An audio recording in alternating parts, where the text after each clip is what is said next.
This is Bullets with AWR Hawkins, a Breitbart.com podcast. Here he is, the host of the podcast, AWR Hawkins.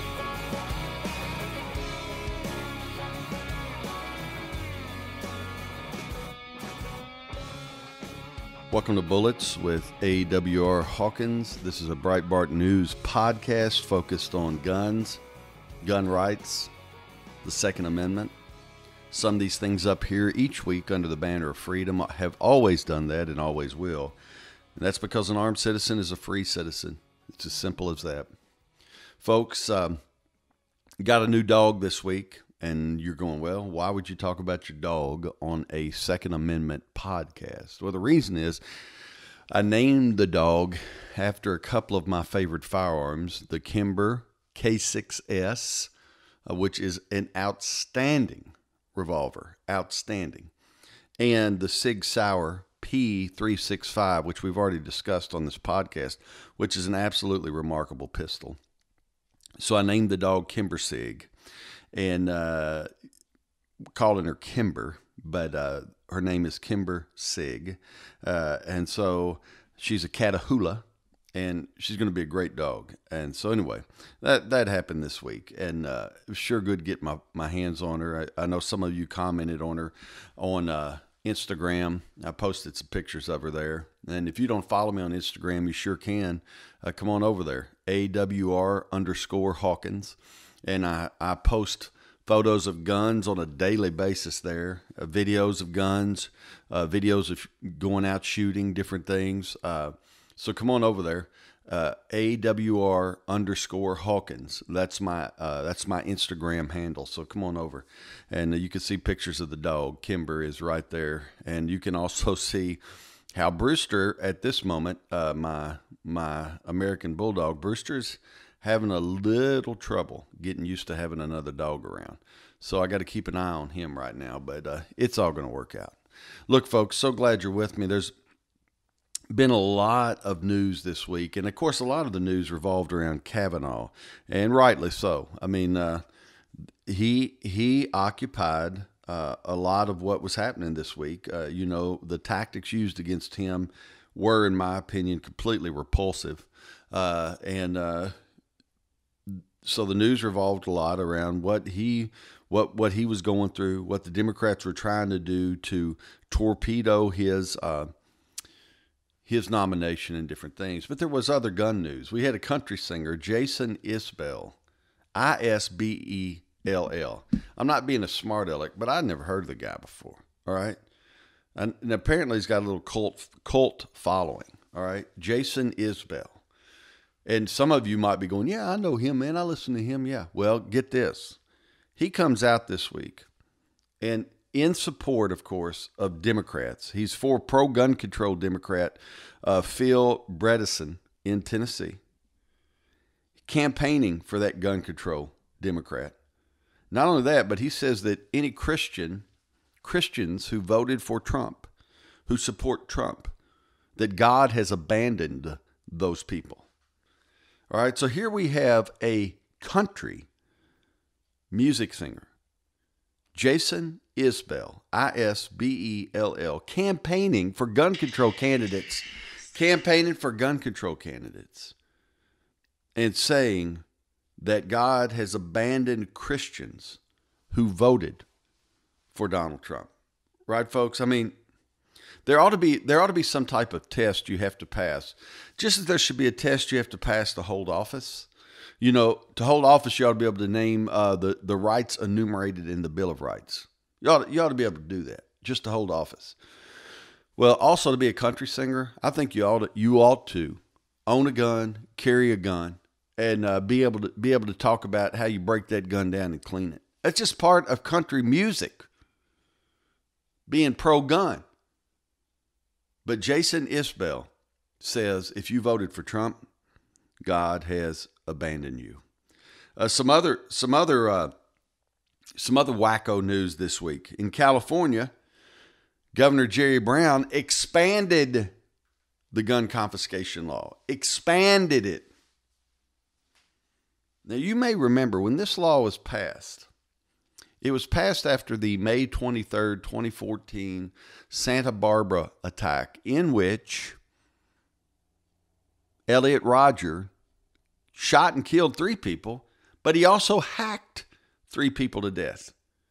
He hacked 3 people. No laws were passed concerning the hacking, although I'm pretty sure being hacked to death and being shot to death, death is the result of both of those. But yet they only passed laws dealing with the gun portion of that. And the law they passed were the gun violence restraining orders, the gun confiscation laws. When that was passed, the argument was made by the NRA, by others, that this law will be insidious, that this law will be one that is expanded in time to come, that this law will become the tell on your neighbor law. And by that I mean that this law will get broad enough over time that you can just go to a judge, tell your judge you're concerned about your neighbor maybe being violent, and the judge will issue an order where guns can be confiscated. People laughed at that. That's not going to happen. Well, guess what?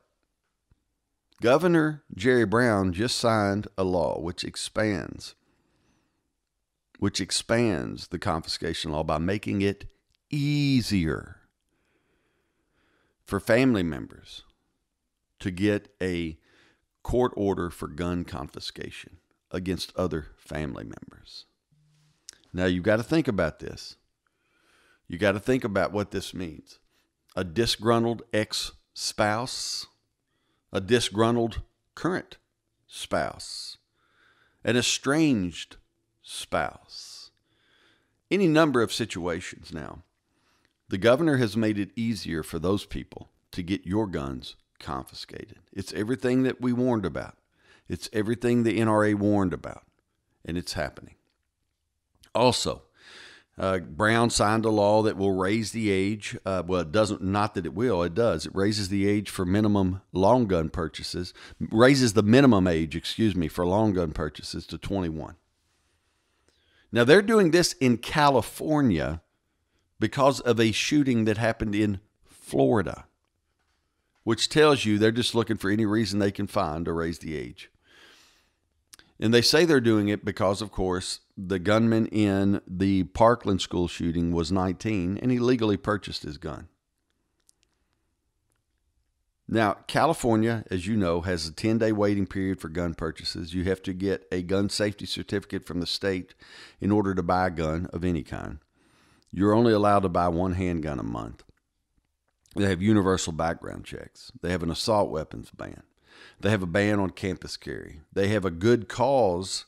They have a good cause stipulation on concealed carry permit issuance. They have ammunition controls, whereas you can only buy ammunition from certain dealers. They all have to be dealers within the state that are state-approved vendors.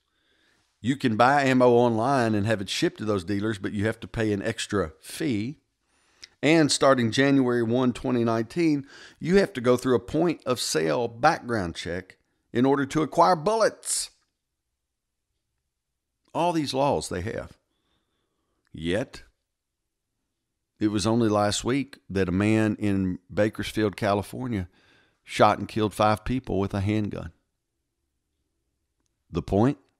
These laws don't matter. These laws will not stop determined attackers. But what they will do is they will keep law-abiding 18 to 20-year-olds from buying rifles now. That's what they'll do. People who would have never committed a crime. People who would only use that gun for self-defense or hunting, now they won't be able to buy a gun. That's what it'll do. So that's the gun control story coming out of California. All right. Now, we have Joe Manchin, Senator Joe Manchin in West Virginia. He's kind of in a pickle right now because he's tied. Patrick Morrisey is his Republican challenger. Morrisey is tied with Manchin in the polls in West Virginia for the Senate race. Now, Manchin is as pro-gun control as he can get. Those of you in West Virginia, wake up. Manchin is pro-gun control. I know he's got a lot of ads out there where he's holding a gun. He's trying to talk the lingo, trying to sound like a real gun guy. He is pro-gun control. And I'll tell you what, the Kavanaugh vote's putting him under pressure. Putting him under pressure. That vote has yet to be held at the time we're recording this. I mean, the Judiciary Committee vote has been held, but not the floor vote. Manchin's going to have to prove his bona fides, if you know what I'm saying. He's going to have to put his money where his mouth is. Manchin says he's pro-gun. Well, then guess what? He's going to have to vote Kavanaugh. And if he does not, you folks in West Virginia have got to man up and vote him out. This would be, for me, if I were a West Virginian, this would be the litmus test. Manchin either supports Kavanaugh or Senator Patrick Morrisey will take his seat early in 2019. That's how you have to view this, folks. That's how you have to view this. Folks, these people hate your freedom. Manchin is one of them. I'll tell you another one, Mike Bloomberg. Mike Bloomberg, you know, there's all this talk floating around. Bloomberg's going to run for president in 2020 and yada, yada. Well, I welcome him. I'll love to see Trump beat him. That's great. I'm not scared of Mike Bloomberg. Not scared of him running. Now, I'll tell you what is pathetic, though, even more than the thought of him running. He is now spending $100 million. $100 million to elect a pro-gun control Congress in November. Think about it this way. He's spending $100 million to take away your freedom. That's how you need to think about Bloomberg. He is spending $100 million to take away your freedom. Pathetic. Now, we had already covered at Breitbart that he was going to spend $80, which is a substantial sum. But he has now upped it by 20. He's now upped it by 20 to $100 million. And he's basically just trying to buy Congress. Trying, of course, as I say, to take away your freedom. Now, folks, I had a series of stories this week. The FBI's Uniform Crime Report came out. They put one out each year about this time, and it goes over the crime of the previous year. So the one released this year goes over crime in 2017. I want to read you the titles from the 3 pieces I wrote. Just let it soak in. Number 1, FBI, more people killed with fists, feet, than with rifles, shotguns combined. I'm going to say that again. I did not make a mistake. You thought I did, but I didn't. This is truth. FBI, more people killed with fists, feet, than rifles and shotguns combined. Now, think about that. More people are beat to death with fists and feet than are shot to death with rifles and shotguns. But the Democrat Party cannot quit talking about banning assault rifles, which only make up a small fraction of overall rifles. So when the FBI shows us that more people are killed with fists and feet than with rifles and shotguns combined, those rifle and shotgun deaths of those quote-unquote assault weapons would only be a small fraction. Yet that's what the Democrats are targeting. See, the goal here has never been safety. They don't target assault rifles, quote unquote, because that'll make us safe. They target them because they believe that would be the easiest ban for them to secure. FBI, more people are killed with fists and feet than with rifles and shotguns combined. My second title, FBI, more people killed with hammers and clubs than with rifles of every kind. Now think about that. More people are killed with hammers and clubs than with any type of rifle, than with all types of rifle combined. Absolutely incredible. Here we go. Last one. FBI. Nearly 4 times as many people stabbed to death than killed with rifles in 2017. Nearly 4 times as many people stabbed to death than killed with rifles in 2017. I don't hear the Democrats pushing knife control or hatchet control. I'm not trying to be funny. They tell us they're after safety. Well, nearly 4 times as many people are stabbed to death than are shot with rifles of any kind.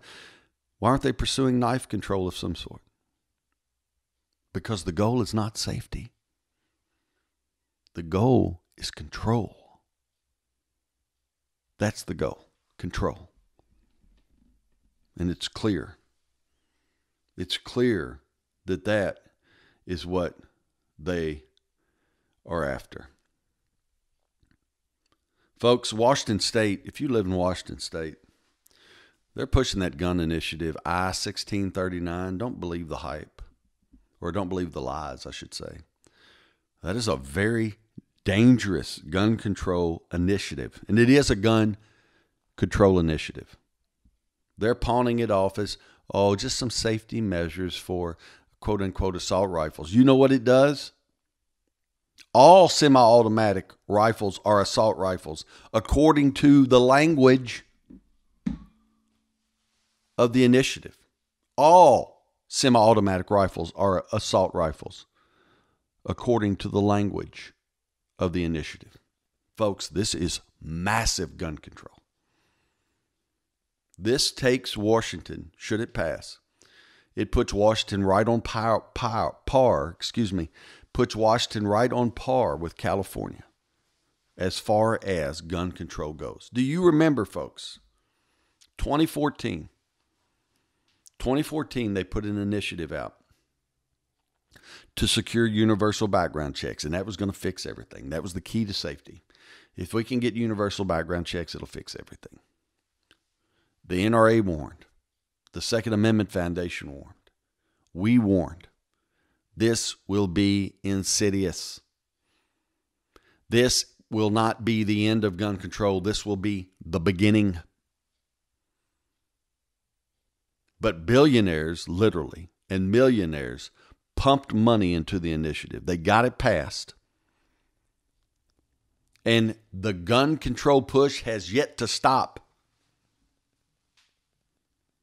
Added to the universal background checks were gun confiscation orders.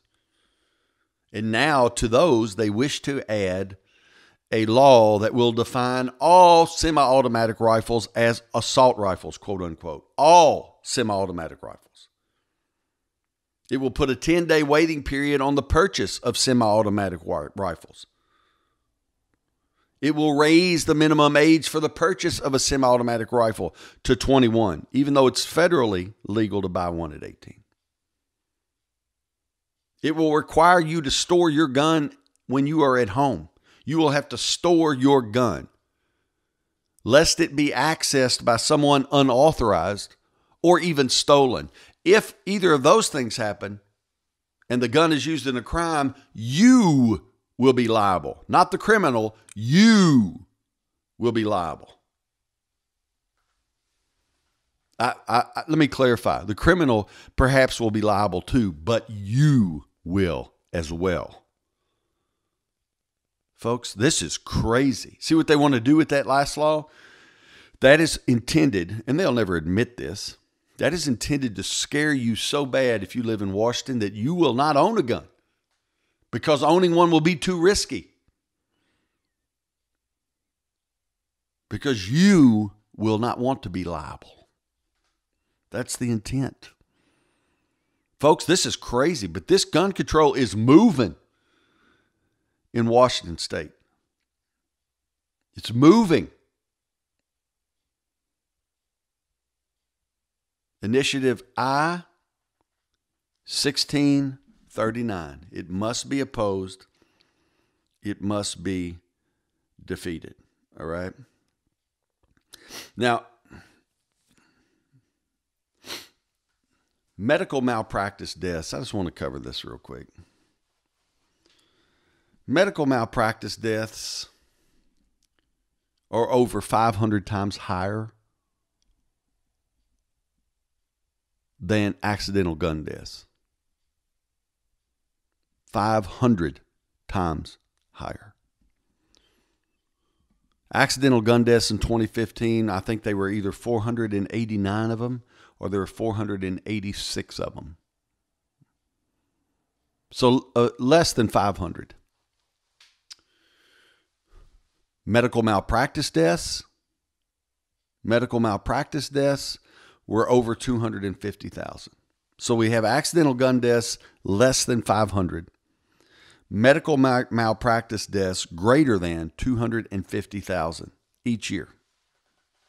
Now, once again, if the Democrats were worried about safety, over 250,000 medical malpractice, seems to me that would be the focus. Not where I keep my .357 Magnum at night. Not how I carry or that I carry a 9mm during the day. Not whether I buy or that I've bought a number of AR-15 rifles. That's none of their business. That's not causing anyone harm. Less than 500 accidental gun deaths a year. Over 250,000 medical malpractice deaths. Folks, you're listening to Bullets with AWR Hawkins. We'll be back right after this. Breitbart News Daily with Alex Marlowe. Jeannie in Pennsylvania. I think we've gotten away from what we really hired him to do, which is draining the swamp. If you look at the real picture of draining a swamp, you go in and you take all the water out of it. What does it leave? It leaves the gunk. He cannot get rid of the gunk. We have to get rid of the gunk. Everything he's doing, he's lowering the water so we can see who needs to go. The only way they can go is if we vote them out. Breitbart News Daily, weekdays at 6 a.m. Eastern on SiriusXM Patriot 125. This is Bullets with AWR Hawkins, a Breitbart.com podcast. Here once again is AWR Hawkins.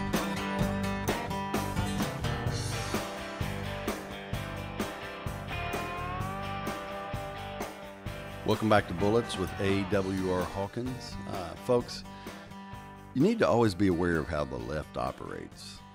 The left defends their own at any cost, especially even if truth is one of the is the one who suffers. All right? Even if truth is a casualty, that's okay. They will defend their own at all costs. We covered an article from Associated Press this week at Breitbart. I wrote up on it, and the goal of the article from AP was to blame President Trump for guns being smuggled into Mexico. That's, in simple terms, that was the goal. To blame him. He's pro-gun, therefore it's his fault. That's the premise. Now, what they do is they show a 2011 law that was put in place by Barack Obama. Now, let me say this. Let me back up. I know you people who listen to this podcast are smart. I mean that in a genuine sense. And as I'm talking, you're thinking about this. And as I'm talking, some of you guys out there, Mowbray, Cal, Newhouse, others, you're running ahead. You're thinking about this and you're trying to find the flaw yourself before I say it. And I hope you are, because you're going to figure this out pretty quick. What I'm saying is I know you are thinking people. And even as I'm talking about this, you're going to see what the Associated Press has done. You're going to see what they've done. I'm going to tell you, it's frustrating the way they twist things. Now, here's what they did, as I say. They point to a 2011 law put in place by the Obama administration. That law required gun dealers in border states. In other words, if you have a gun store in California, New Mexico, Arizona, or Texas, if someone buys multiple long guns during a 5-day period, you have to report that. You have to make a special report of that purchase. And you have to send that report to federal authorities. Right? Now, President Trump repealed that law. He repealed it in 2017. So the law was passed in 2011. It's in place until 2017. The AP points to a 2013 study showing that over 250,000 guns a year are smuggled from the U.S. into Mexico. Now, have you already figured this out? The study itself tells you, just by the number, that the gun control law did not work. If you were looking for a law of any kind to repeal, that was a good one to do, a good one to repeal, because it did not work. If 250,000 guns were being smuggled while the law was in place, it wasn't working, folks. The AP never mentions the fact that it wasn't working. Rather, they say that because Trump repealed it in 2017,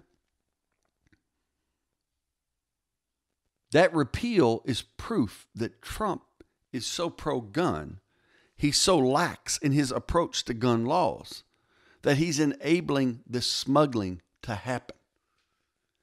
The study was done in 2013 while the law was on the books. Over 250,000 guns were being smuggled a year. The law was not working. Something else the AP doesn't mention. I know some of you have already thought about it. You've probably already screamed it at the radio while you're listening to me. I never mentioned Fast and Furious, which was the Obama administration's own gun smuggling operation. Over 2,000 firearms were purchased via straw purchases with Obama administration consent, and then smuggled into Mexico with Obama administration consent. We know for a fact at least one U.S. Border Patrol agent was killed with a gun from the Fast and Furious operation, Brian Terry. There's no telling how many other Americans and Mexicans were killed with those guns. AP never mentions it. This is what I mean, folks. When I say the left will do anything they can to protect their own, this is a perfect example of what I mean. Here they are, writing a story on guns being smuggled into Mexico. They never mention Fast and Furious, which was the operation that was used to justify the 2011 law that put in place the special reporting requirement for long gun purchases from border states. They never mentioned it. And they use a study from 2013 that is done while that law's in place, and they never mention, hey, this law isn't working. There's 250,000 plus guns being smuggled. This law isn't working. They never mention that. Instead, they go, well, it's all Trump's fault because Trump's pro-gun. And if Trump would take a stronger posture against guns and gun sales, well, we wouldn't have so many guns being smuggled down there in Mexico. Now, anyway, as I say, truth is a casualty, and the left does not care because the left will do whatever they have to do to defend their own. You need more proof? You need more proof? Patrick Morrissey over there in West Virginia has pointed out that Joe Manchin has a D rating from the NRA. A D rating. PolitiFact comes running.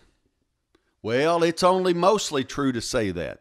That's what PolitiFact says. It's only mostly true to say that. What? What PolitiFact says is, yes, Joe Manchin has a D rating. Joe Manchin has a D rating. But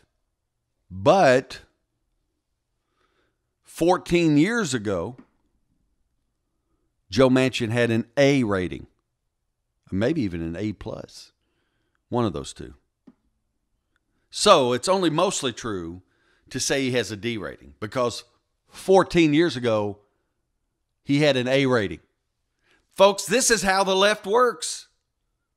I don't care about 14 years ago. I care about right now. Is the man running for Senate pro-gun control or not? And guess what? Manchin is pro-gun control. Thus, Manchin gets a D rating from the NRA right now. That's not mostly true, it's true. Period. But see, PolitiFact will jump right in there and muddy the water. Do whatever they can do to protect their own. And truth is a casualty. Truth is a casualty. Folks, you're listening to Bullets with AWR Hawkins. We'll be back right after this. Breitbart News Tonight with Joel Pollack and Rebecca Mansour. A lot of people not knowing what action they could or should take to make the difference. What I do is try to turn people on to sites like Breitbart, people who are writing and publishing the truth so that people will get educated. But, you kind of can't blame productive members of society who are kind of confused, perplexed as to what do we do to take this government back. Sirius XM Patriot Channel 125. This is Bullets with AWR Hawkins, a Breitbart.com podcast. Here once again is AWR Hawkins.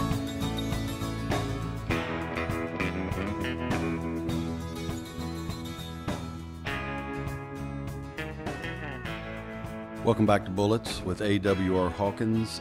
Folks, I left off a shout out at the beginning of this, and it's my fault. Mowbray sent me a picture of his new carry holster, and I'm going to tell you what, pretty sharp. Got the crossbreed modular belly band for the SIG P365.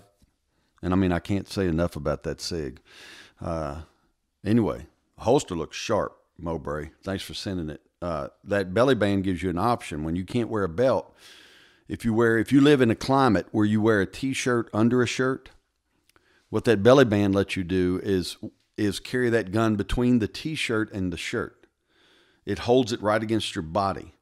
And concealability is a cinch. That's a great holster. Of course, you got a great gun. The 365, I talked at length about it on the last podcast or the one before that. But let me say this. That 365 comes with the SIG X-ray sights. Next level. Next level. Again, if you follow me on Instagram, you've already seen, but I put a video up in broad daylight. When you bring that gun up in broad daylight, that front sight is glowing bright green. It's bright green. Day or night, you find those sights. Day or night. So that SIG 365 is a winner all the way around. All right?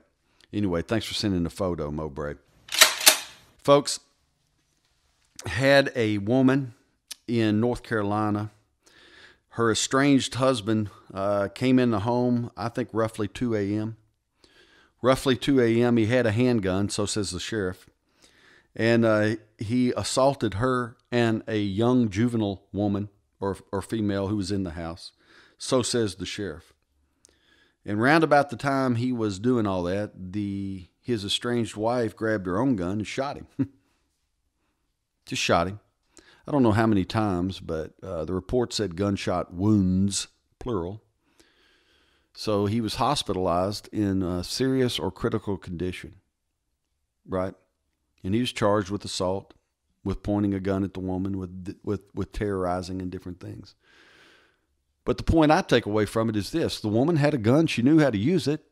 And because of that, she and the juvenile are around. They're alive. Their dignity is intact.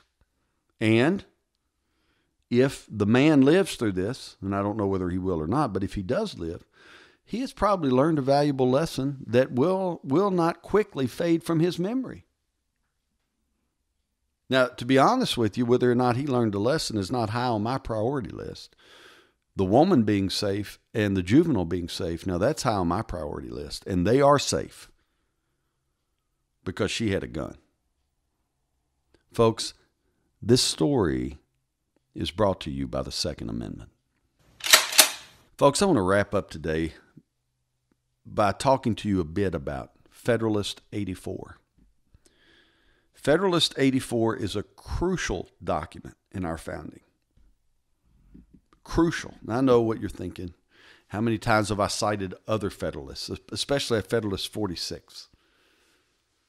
Why Federalist 84? Federalist 84 was written by Alexander Hamilton. And the gist of this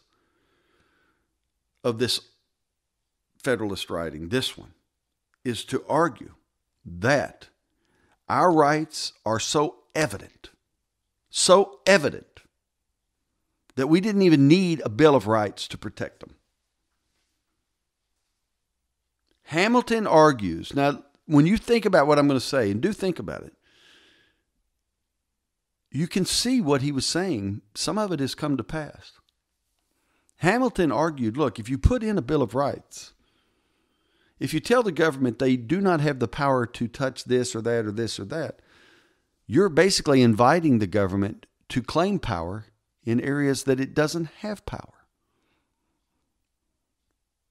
What Hamilton is saying is the Constitution already says, here's what the government can do. Why would you add a list of what the government can't do? You see that? The Constitution already says, here's what the government can do. Why would you add a list, here's what the government can't do? In other words, if you provide a list of what the government can do and leave it alone, leave that list alone. Well, there it is, set forth very clearly. These are the things the government can do. Anything not on that list falls outside of the purview of government, period. It's that simple. It's cut and dry. This was Hamilton's argument. But if you start adding outside of that list, well, here's a subsequent list of things they can't do. Then power-hungry people in the government can assume that anything not listed as a can't belongs to them. And they can also assume that even among those things listed as a can't, they can walk right up to the line. They can even step over the line just a bit, and they're still within their bounds. He says a Bill of Rights invites this kind of thing. Now, he made the argument using freedom of the press, but it applies to everything in the Bill of Rights. I wanted to give you that explanation. I'm just going to read his own words. This is Hamilton writing. Federalist Papers, Federalist 84. I'm reading Hamilton. I go further and affirm that bills of rights, in the sense and to the extent in which they are contended for, are not only unnecessary in the proposed Constitution, but would even be dangerous. They would contain various exceptions to powers not granted, and on this very account would afford a colorable pretext to claim more than were granted. For why declare that things shall not be done which there is no power to do? Why, for instance, should it be said that the liberty of the press shall not be restrained when no power is given by which restrictions may be imposed? And he goes on. In other words, Hamilton says, look, why would you say the right to keep and bear arms shall not be infringed when there is absolutely no power to infringe given?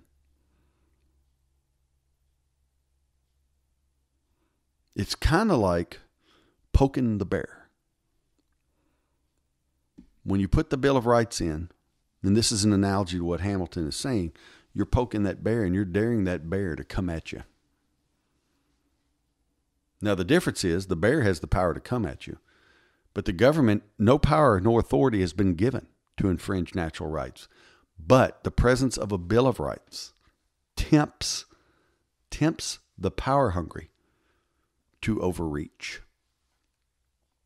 And rather than protecting, it actually can endanger.